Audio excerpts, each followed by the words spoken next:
अस्सलाम वालेकुम नाज़रीन, एक नई वीडियो के साथ आपकी खिदमत में हाज़िर हैं। 1 मई मज़दूरों का आलमी दिन, international workers day, labour day के नाम से सेलिब्रेट किया जाता है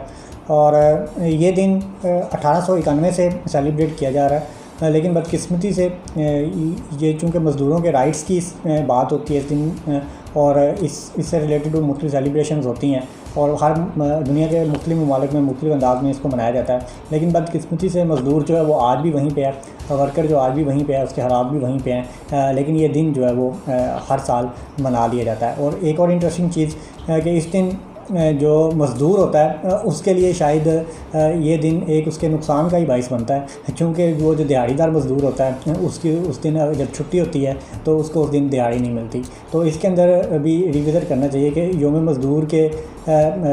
यानी जिस दिन मज़दूरों का दिन हो तो उस दिन की जो एक दिन की जो दिहाड़ी है वो मज़दूरों को फ्री मिल जानी चाहिए, ताकि उनको बराह रास्त भी इस चीज़ का एहसास हो कि ये दिन उनकी मेहनत की अज़मत में मनाया जाता है। अगर थोड़ी सी इसकी हिस्ट्री पे बात करें तो 19वीं सेंचुरी के आखिर में जो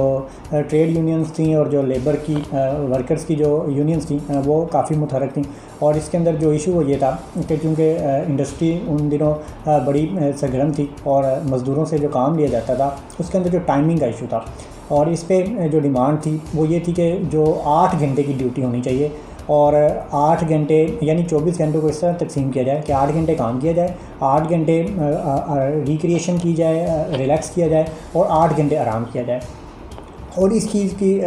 डिमांड को लेते हुए लोग इकट्ठे होते चले गए और फिर जब मुसलसल वर्कर्स पे प्रेशर पड़ता रहा और इसके अंदर 16-16 घंटे तक मुसलसल काम करवाया जाता और हफ्ते में रिलैक्स भी ना किया जाता, तो फिर लोग इकट्ठे हुए और 1886 में बहुत बड़ी तादाद में मज़दूर इकट्ठे हुए शिकागो में और वहाँ पे ये डिमांड रखी गई कि जी ये 8 घंटे की ड्यूटी होनी चाहिए और जो मज़ीद मज़दूरों की डिमांड्स थी वो पेश की गई। वो जो जलसा था उसमें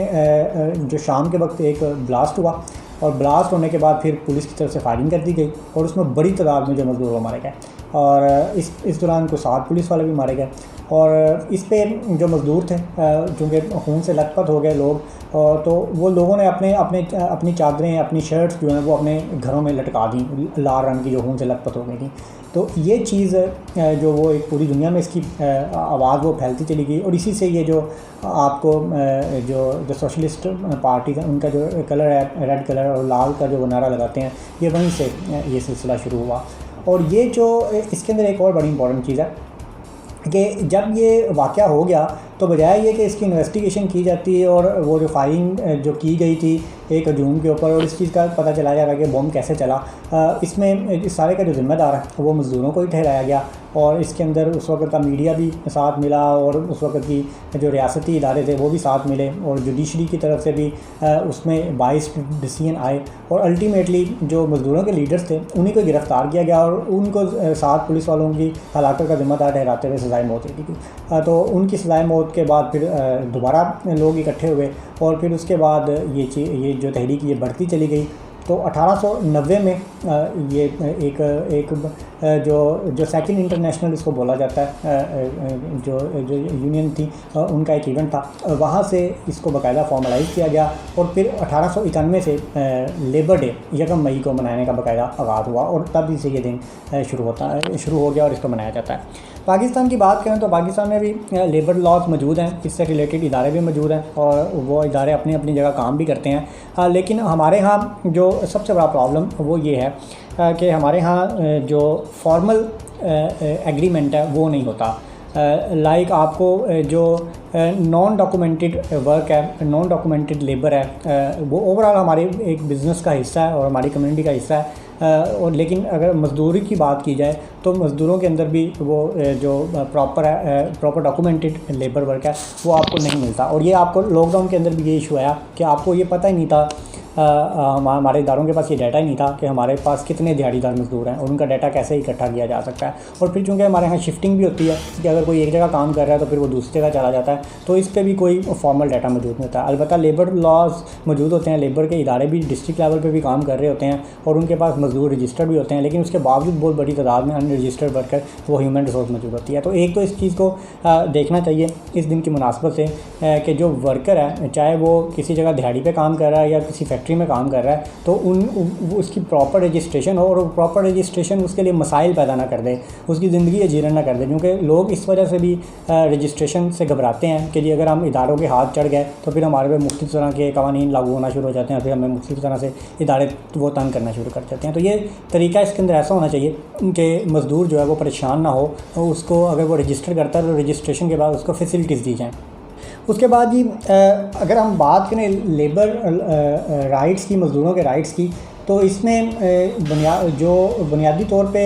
ये इसका ताल्लुक ह्यूमन रिसोर्स के साथ भी है, और इसका ताल्लुक ओवरऑल वर्कर्स के साथ भी है, और इसका ताल्लुक बेसिक राइट्स के साथ है। मज़दूर सिर्फ वही नहीं होता जो फ़िज़िकली अपने काम में इन्वॉल्व होता है और एक जो फ़िज़िकल वर्क में इन्वॉल्व होता है, बल्कि आप इस मजमूई मुआशी निज़ाम को देखें तो इस मजमूई मुआशी निज़ाम ने इस सोसाइटी के बहुत बड़े हिस्से को किसी न किसी शक्ल में वर्कर या मज़दूर बना दिया है। आप अगर टेक्निकल लोगों को देखते हैं तो वो भी जहाँ कहीं काम कर रहे होते हैं तो वो भी एक लेबर की, एक वर्क की एक शक्ल होती है। और इसी तरह अगर आप छोटे दुकानदार को या छोटे कारोबार को या किसी डिस्ट्रीब्यूटर को या किसी आड़ती को भी लेते हैं तो वो भी अल्टीमेटली जो वो किसी न किसी बड़े निज़ाम को फ़ायदा पहुंचाने के लिए अपनी जगह कंट्रीब्यूट कर रहा होता है, और उसका अल्टीमेटली बेनिफिट जो है वो मल्टीनेशनल कंपनीज़ को हो रहा होता है या हाईएस्ट लेवल पे हो रहा होता है। तो ये निज़ाम एक ऐसा मुआशी निज़ाम बन चुका है जिसके अंदर जो इंजॉयमेंट का लेवल है वो चंद लोगों तक महदूद रहता है, चंद बड़े जो ख़ानदानों तक महदूद रहता है, चंद बड़े जो इदारों तक महदूद रहता है, और अल्टीमेटली चंद मल्टीनेशनल कंपनीज़ तक महदूद रहता है। तो इसमें जो अल्टीमेटली फिर इसके बेनिफिशरी वो चंद एक लोग होते हैं, और बाकियों को हर एक जगह। अच्छा, एक और बड़ी मज़ेदार चीज़ होती है कि हर लेवल पे जो फैसिलिटेट है वो थोड़ा सा बढ़ा के किया जाता है, और इस निज़ाम के अंदर हर शख्स अपनी जगह इंजॉय भी कर रहा होता है, अपने लेवल से ऊपर आने की भी कोशिश कर रहा होता है, और अपनी जगह पर रहते हुए मुतमईन भी नहीं होता, और ज़्यादा से ज़्यादा की तलाश के अंदर तक तो वो उसकी ज़िंदगी की जारी रहती है। और ये सिस्टम के अंदर लोग मज़दूरों की तरह अपनी ज़िंदगी गुजार रहे होते हैं, और किसी न किसी लेवल पे हर किसी से भी आप बात करें तो वो कहेगा जी कि मेरा इस्तेहसाल वो हो रहा है। तो एक तो ये मजमूई निज़ाम ने सबको मज़दूर बना दिया। लेकिन इससे अगर हम इस बहस से निकल आएँ और अगर हम मजमूई तौर पर अपने मुआशरे में देखें तो वो लोग जो गरीब होते हैं, जो दिहाड़ीदार होते हैं, जिन बेचारों की तनख्वाहें बहुत थोड़ी होती हैं, और जो एक्चुअल लोएस्ट क्लास के अंदर जिनको फाल किया जाता है, जिनको कैटेगराइज़ किया जाता है, और जो एक्चुअल जिनको वर्कर और जो लेबर वो कैटेगराइज़ किया जाता है, उनकी जो हालत है वो बुरी होती है। तो इसके अंदर हमें जो इस दिन की मुनासबत से इस दिन को मनाने के लिए चंद रैलियाँ निकाल देना या चंद बैनर लगा देना वो काफ़ी नहीं है, या मज़दूरों के नारे लगा के सोशल मीडिया पर लगा देना। इस पर हमें कुछ प्रैक्टिकली देखना चाहिए। और प्रैक्टिकली हम क्या कर सकते हैं कि हमारे पास जो लोग काम कर रहे होते हैं, हमारे इर्द गिर्द जो लोग काम कर रहे होते हैं, या हमारे अंडर जो लोग काम कर रहे होते हैं, या हमारे जो साथ जो लोग काम कर रहे होते हैं, उनके वो जो बेसिक राइट्स हैं उनका ख्याल रखना चाहिए। मिसाल के तौर पे अगर मैं कहता हूँ कि मेरा घर का जो खर्चा वो 1 लाख रुपए से कम पे नहीं चल सकता, तो फिर मैं ये कैसे एक्सपेक्ट कर सकता हूँ कि जो एक शख्स है वो 10,000 में अपना महीने का अपना घर चला सके। तो यकीनन मेरा अगर 1 लाख मुझे मिल रहा है तो उसको कम से कम इतना पैसा 20, 25, 30 हज़ार तो मिल जाना चाहिए कि उसका घर चल जाए। अगर मेरे घर के अंदर जो हफ्ते में 4 दिन गोश्त पकता है तो वो जो गरीब आदमी है या कोई जो मेरे पास काम कर रहा है उसके घर में कम से कम हफ्ते में 1 दफ़ा नहीं तो महीने में 2 दफ़ा या 3 दफ़ा तो गोश्त पक जाना चाहिए। अगर मेरे बच्चे स्टेट ऑफ द आर्ट स्कूलों में पढ़ रहे हैं और वो उनकी फ़ीसें जो है वो हज़ारों रुपए में हैं, तो क्या जो मेरे पास जो लोग काम कर रहे हैं ये मेरे पे ज़िम्मेदारी है कि उनके बच्चे कम से कम किसी एवरेज स्कूल में तो पढ़ जाएँ, या कम से कम वो बेसिक एजुकेशन तो हासिल कर सकें, या कम से कम मैं उनका इतना ख़र्चा तो उठा लूँ कि वो किसी गवर्नमेंट स्कूल में पढ़ लें कि उनके जो अखराजात हैं वो पूरे हो सकें। अगर मेरा इटालियन किचन मेरे घर में मौजूद है और मेरे घर में रशियन डिशेस पकती हैं और मेरे घर में फ़ास्ट फूड के वो सेटअप वो बने हुए हैं और मेरे घर के अंदर पिज़्ज़ाज़ और जो बारबेक्यूज़ और बाकी सारी चीज़ें चलती हैं, तो कम से कम जो मेरे पास लोग काम कर रहे हैं या मेरे साथ जो लोग काम कर रहे हैं उनके घर का जो किचन का जो चूल्हा है वो तो महीने में 30 दिन और दिन में 3 दफ़ा वो जलना चाहिए। तो इसी तरह अगर मैं डॉक्टर हॉस्पिटल और जो हाईएस्ट लेवल के हॉस्पिटल्स हैं वहाँ पे कंसल्टेंट्स की भारी फ़ीसें और भारी टेस्टों की फ़ीसें अदा करके मेरा इलाज होता है। और मुझे अगर खांसी भी हो जाती है तो उस पर भी मुझे वो लैब टेस्ट की तरफ ले जाया जाता है और चेक किया जाता है कि इसके अंदर कोई इन्फेक्शन है या नहीं है, एंटीबायोटिक देनी पड़ेगी या नहीं देनी पड़ेगी। ये ठीक है, ये मैं अपनी जगह करता रहूँ, लेकिन कम से कम जो मेरे पास लोग काम कर रहे होते हैं या जो मेरे साथ काम कर रहे होते हैं उनका बेसिक इतना राइट होना चाहिए कि वो कम से कम एक सिंपल फिजिशियन से अपनी दवाई तो ले सकें अगर वो बीमार होते हैं, या उनकी किस्मत में ये ना हो कि वो एक क्वैक से पूड़ियाँ लेके वही करते हैं और उसके लिए भी उनके पास पैसे नहीं होते। तो अगर मैं एसी में सोता हूँ तो ज़रूर सोना चाहिए, लेकिन कम से कम जो मेरे इर्द गिर्द और मेरे साथ लोग काम कर रहे हैं उनका इतना राइट तो होना चाहिए कि उसके घर में पंखा चलता रहे।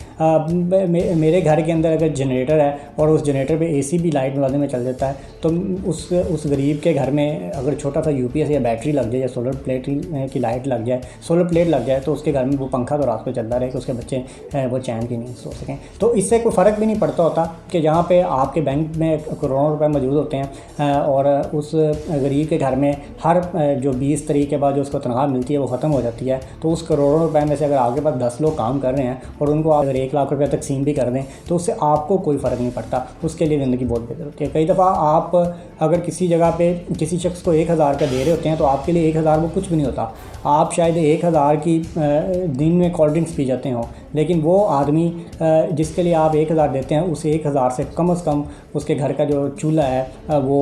5 से 6 दिन चल सकता है। तो वो 1000 उसके लिए बहुत बड़ी चीज़ होता है। तो ये छोटी छोटी चीज़ें होती हैं जो हम देख के हम इस वर्किंग क्लास के लिए अपनी जगह कंट्रीब्यूट कर सकते हैं। तो ये वो बेसिक चीज़ें हैं। सेरेमोनियल एक्टिविटीज़ हमें निकल आना चाहिए।